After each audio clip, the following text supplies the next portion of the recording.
The big reason that we convened this hearing is because this was a very, very significant incident here in the Western Hemisphere, and because I don't believe that there's been adequate scrutiny with the international media on this subject, this issue.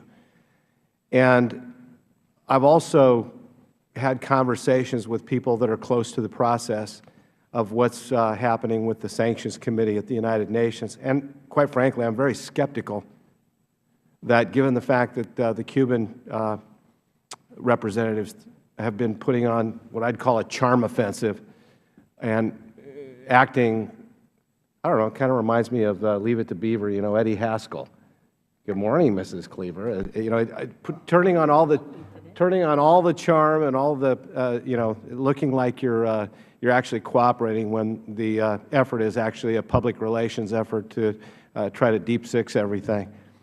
And I'm really skeptical as to whether the Sanctions Committee is going to have the wool pulled over their eyes in this instance, and the Cuban companies involved are going to get just a mere slap on the hands and try to sweep everything under the rug. That's why we called this committee. I think we need to call world attention to a very, very serious issue. And given that the sanctions contained in Iran, I'm going to ask my question to Mr. Griffiths. Given that the sanctions contained in Iran, North Korea, Syria Non-Proliferation Act already ostensibly apply to Cuba, what beyond the current range of sanctions that we have in place against the Cuban regime could we do? And what additional legislative measures do you think we should take? Please elaborate. Well, thank you, Mr. Chairman. I'm not an expert on U.S. legislation, but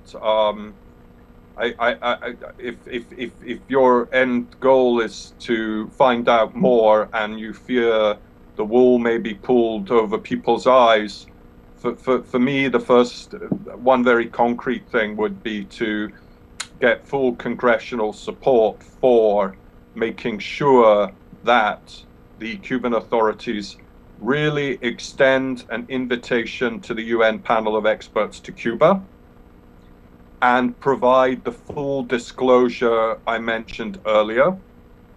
And if they don't, that will prove that they have quite a lot to hide, especially regarding the command and control of this illicit transfer, who was responsible. Because if they don't provide full disclosure, it will indicate that this perhaps went to the very top. And as I said before, for Congress to really push to make sure that the U.S. government or other UN member states really ensure that the Cubans cooperate over these earlier voyages as well. Right now, the UN panel of experts has not been invited to Cuba and has not been offered full disclosure. And this is the litmus test, if you will. And if they, they don't go down that road of cooperation and share information, then I would suggest, a further investigation is merited to determine the extent of these shipments and this trade.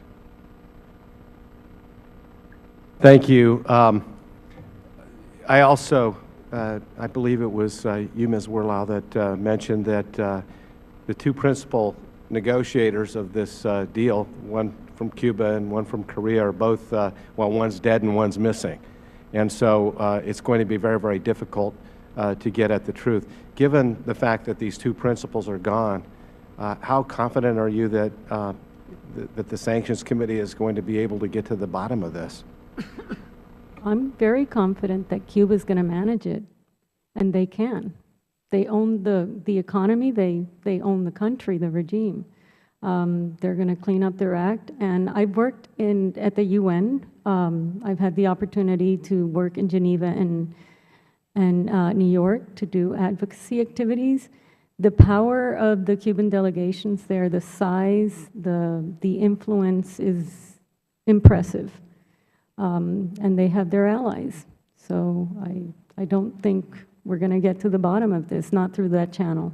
You think they're pretty good at public relations campaigns?